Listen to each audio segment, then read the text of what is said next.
दोस्तों, पाकिस्तान ने J-35 उसको मिलने जा रहे हैं। ये 2026 में मिल जाएंगे उसको, देखा जाए तो। पाकिस्तान के पास एक बहुत बड़ा एडवांटेज ये है कि उसको जो भी उसके एग्रीमेंट हो रहे हैं चाइना के साथ में, डिलीवरी बहुत फास्ट है उनकी। मतलब लाइटनिंग स्पीड से डिलीवरीज आ रही हैं वहां पर। और जैसे सबमरीन आई है, उसकी 4 सबमरीन तो तुरंत मिल गई उसको अभी यहाँ पर। और जिस स्पीड से चाइना ने सबमरीन बना के दी है, AIP सबमरीन, जो इंडिया के पास तो एक भी नहीं है, वो दुनिया भर के जो सबमरीन एक्सपर्ट्स हैं, जो मेकर्स हैं, वो भी हैरान हो रहे हैं कि चाइना इस स्पीड से कैसे बना सकता है। तो भारत की एयरफोर्स में और पाकिस्तान की एयरफोर्स में क्वालिटेटिव चेंज आ जाएगा वहां पर। अब इंडिया के पास क्या रास्ता बचता है? क्या इंडिया का अपना जो एमका प्रोजेक्ट है, एडवांस मीडियम जो एयरक्राफ्ट है, वो कब आएगा? वो 2035 से पहले नहीं आ सकता। मैं आपको डेट बता रहा हूँ ना, टाइम बता रहा हूँ, ईयर बता रहा हूँ। 2035 तक हम जिंदा रहे ना रहे, लेकिन 2035 से पहले नहीं आएगा। 10 साल पड़े आपके सामने। पिछले 10 साल से तेजस का क्या हाल है आप देख सकते हो कि तेजस के कुछ ही एयरक्राफ्ट हमारे पास है, वो भी पुराने इंजन वाले थे। और अब नए इंजन तो आपको आ ही नहीं रहे। अब तक 6 इंजन आए टोटल मिला के। सबसे बड़ी फिक्र की बात यह है सबसे बड़ी फिक्र की बात यह है कि पाकिस्तान एयरफोर्स के पायलट्स आज के दिन चीन में ट्रेनिंग कर रहे हैं F-35 stealth 5th generation stealth fighter पे। और जो मीडिया में हम सुन रहे हैं कि अगले साल उनके पास स्टेल्थ फाइटर आ सकता है। पहले अमेरिका की बदौलत जो पहला सुपरसोनिक फाइटर था साउथ एशिया में, वो पाकिस्तान ने फील्ड किया था, F-104। काफ़ी देर तक हमारे पास उसका कोई जवाब ही नहीं था। हाथ पैर मारते रहे, दे दो सुपरसोनिक। नहीं, तुम्हारे काबिलियत नहीं है हैंडल करने की। पाकिस्तान में है फटीचर मुल्क और हमारे पास नहीं है, तो फिर जाके हमने रूसियों से खरीदना शुरू। वो दुनिया भर के जो सबमरीन एक्सपर्ट्स हैं, जो मेकर्स हैं, वो भी हैरान हो रहे हैं कि चाइना इस स्पीड से कैसे बना सकता है। अभी आप तो इस बात से अंदाजा लगाओ कि चाइना एक साल में जो नॉर्मल शिप्स होते हैं या कंटेनर कैरियर्स होते हैं या टैंकर्स होते हैं, 1000 बनाता है। 1000 70% शिप्स दुनिया के चाइना बनाता है और 30% बाकी जो बचता है वो ज्यादा करके कोरिया और जापान बनाते हैं टोटल मिला के। बाकी 300 शिप करीब वो बना लेते हैं मुश्किल से। अमेरिका साल में 5 शिप बनाता है, 5। इंडिया एक भी नहीं बनाता है। हालांकि अब मोदी जी कह रहे हैं कि हम बनाएंगे। तो मुद्दा क्या है? मुद्दा यह है कि 5th जनरेशन J-35 उसको मिलने जा रहा है और इसी साल मिल जाएगा। तो भारत की एयरफोर्स में और पाकिस्तान की एयरफोर्स में क्वालिटेटिव चेंज आ जाएगा वहां पर। अब इंडिया के पास क्या रास्ता बचता है? क्या इंडिया का अपना जो एमका प्रोजेक्ट है, एडवांस मीडियम जो एयरक्राफ्ट है, वो कब आएगा? वो 2035 से पहले नहीं आ सकता। मैं आपको डेट बता रहा हूँ ना, टाइम बता रहा हूँ, ईयर बता रहा हूँ। 2035 तक हम जिंदा रहे ना रहे, लेकिन 2035 से पहले नहीं आएगा। 10 साल पड़े आपके सामने। पिछले 10 साल से तेजस का क्या हाल है आप देख सकते हो कि तेजस के कुछ ही एयरक्राफ्ट हमारे पास है, वो भी पुराने इंजन वाले थे। और अब नए इंजन तो आपको आ ही नहीं रहे। अब तक 6 इंजन आए टोटल मिला के। 2-3 तेजस तो क्रैश हो चुके हैं। एक तो मोदी जी के सामने क्रैश हो गया था, क्या कहते हैं कि जब वो जैसलमेर साइड में एक हमारा एग्जीबिशन चल रहा था, वहां पर मिलिट्री एक्सरसाइज, वहीं क्रैश हो गया था। एक दुबई के एयर शो में तेजस क्रैश हो गया था। और एक अभी सड़क से गिर के पूरा का पूरा रनवे पे उतरते टाइम वो क्रैश हो गया, वो भी पूरा कंडेम हो गया। तो 3 तेजस तो जा चुके हैं इंडिया के। तो दुनिया की मार्केट में तेजस का तो कोई नाम है नहीं। खैर, चाइना ने J-35 अब दे रहे हैं। तो इंडिया के पास क्या चॉइस बचती है? एक ही चॉइस है। क्या अमेरिका F-35 दे रहा है? बिल्कुल नहीं दे रहा साहब। क्या दुनिया में और कोई 5th जनरेशन एयरक्राफ्ट है क्या? टर्की का कान आ रहा है, लेकिन क्या वो देगा? बिल्कुल भी नहीं देगा साहब। और तो कोई है ही नहीं। ले दे के फिर इंडिया को वापस सुखोई 57 पे जाना पड़ेगा। जी, आपके पास रास्ता क्या बचता है? कोई भी नहीं है। और वो आपको टेक्नोलॉजी भी दे रहा है, सोर्स कोड भी दे रहा है, और नासिक में आपका सेटअप भी तैयार है जहां पे आप उसको असेंबल भी कर सकते हो। अगले 10 साल तक इंडिया क्या 5th जनरेशन का अपने एयरक्राफ्ट का वेट करेगा? इम्पॉसिबल। तो उसके बीच में कभी अभी कुछ होगा तब क्या करेगा?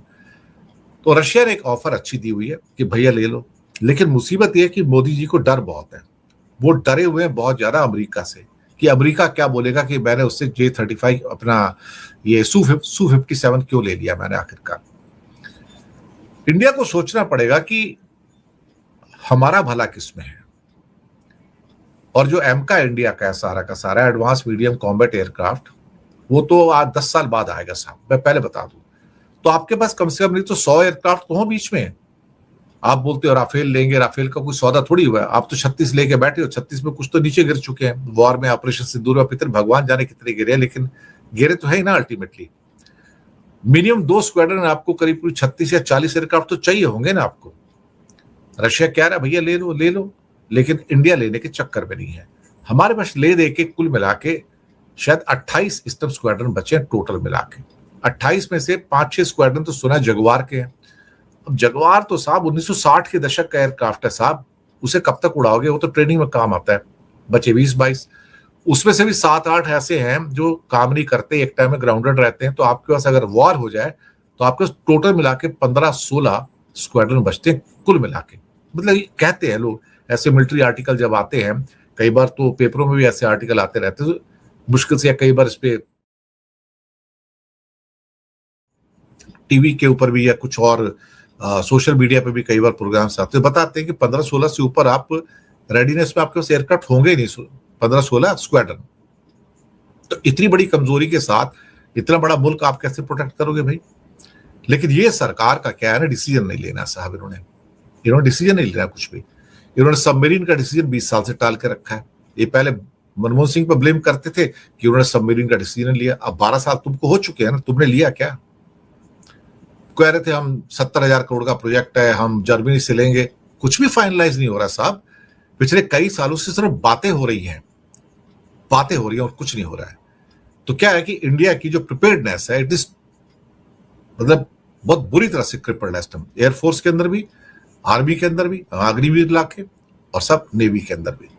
क्या कहा जाए। शुक्रिया आपका बहुत बहुत। की बदौलत जो पहला सुपरसोनिक फाइटर था साउथ एशिया में, वो पाकिस्तान ने फील्ड किया था, F-104। काफ़ी देर तक हमारे पास उसका कोई जवाब ही नहीं था। हाथ पैर मारते रहे, दे दो सुपरसोनिक। नहीं, तुम्हारे काबिलियत नहीं है हैंडल करने की। पाकिस्तान में है फटीचर मुल्क और हमारे पास नहीं है। तो फिर जाके हमने रूसियों से खरीदना शुरू किया था। That was the why we went to the Russian, we were driven to the Russian. और MiG-21 हमने खरीदा था F-104 की मुकाबला करने के लिए। अब ये स्टेल्थ फाइटर पहले लाएंगे, और हम तो उस वक्त तड़ाक से MiG-21 ले आए थे। अब हमें बताया जा रहा है कि साहब Su-57 पे अभी सवालिया निशान है। क्यों है? क्योंकि अमेरिका नाराज हो जाएगा। अरे साहब भाड़ में जाए, हमको मतलब अमेरिका की नाराजगी के लिए अपनी लड़ाइयां हारने को तैयार है।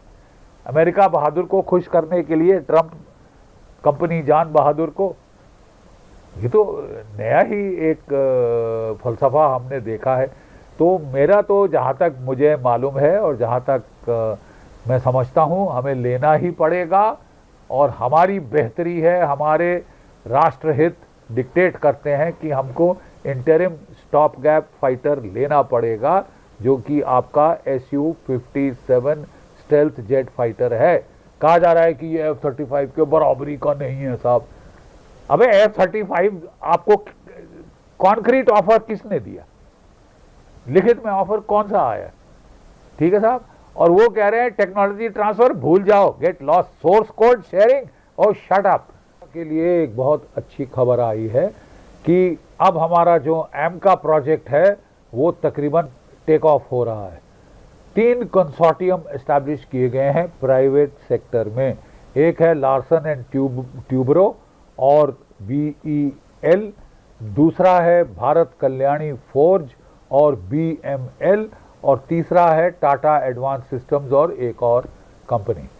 सो ये 3 कंसोर्टियम, ये तीनों काम करेंगे हमारी एरोनॉटिकल डेवलपमेंट एजेंसीज के साथ मिलजुल कर, और ये 3 प्रोटोटाइप्स बनाएंगे।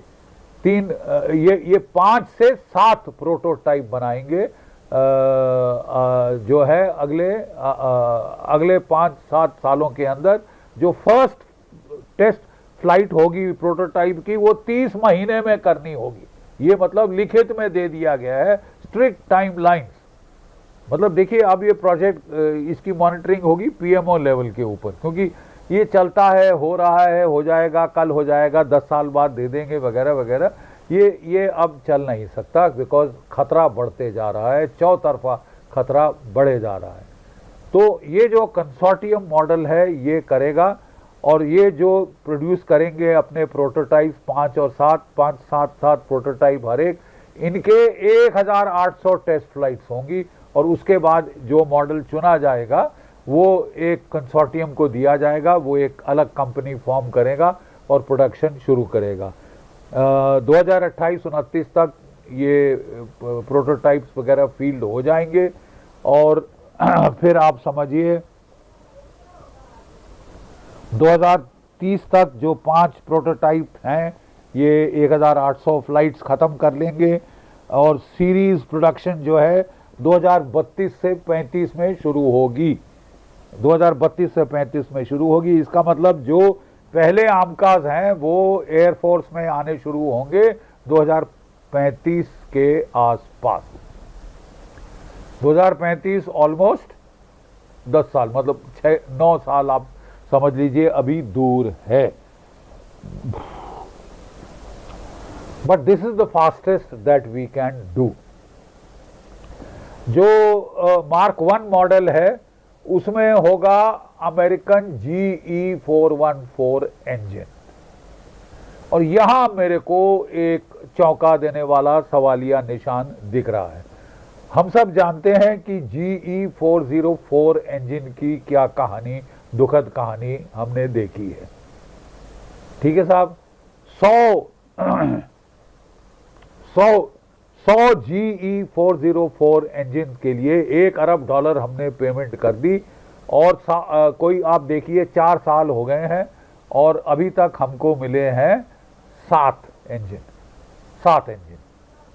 पहले केवल 2 मिले थे, रो पिट के, जब रोए पिटे कि भाई पैसा तो खा लिया है, तो फिर जाके इन्होंने बढ़ा के उसको 7 कर दिया, और वहां पे जहां तक मुझे मालूम है सुई अटकी पड़ी।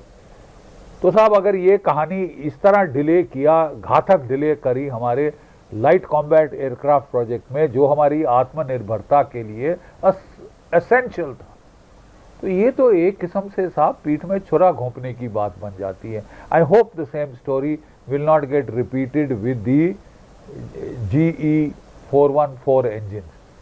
लेकिन प्राइवेट सेक्टर है, वो कुछ भी तिगड़म कर कुरा के लेके, मुझे आई एम श्योर वो अमेरिका से निकाल लेंगे, एक मॉडल तो निकाल लेंगे अपना जो प्रोटोटाइप बनाने के लिए, तो 30 महीने में करना है। ठीक है साहब। उसका बाद जो मार्क 2 है वो साफरान के साथ इंजन डेवलप किया जा रहा है, और जिसका 110 से 120 किलो न्यूटन थ्रस्ट होगा, और वो भारत में बनेगा इंजन। तो होपफुली फिर हमारी मार्क 2 की प्रॉब्लम्स खत्म हो जाएंगी। लेकिन उसके भी आने में 5 साल 10 साल तो उसमें भी दिखाई दे रहे हैं साहब। तो शॉर्टकट हमारे पास कोई है नहीं। बीच में देखिए साहब 10 साल ये अगर आपको स्टेल्थ एयरक्राफ्ट नहीं मिलना, तो प्रॉब्लम ये है कि अब आप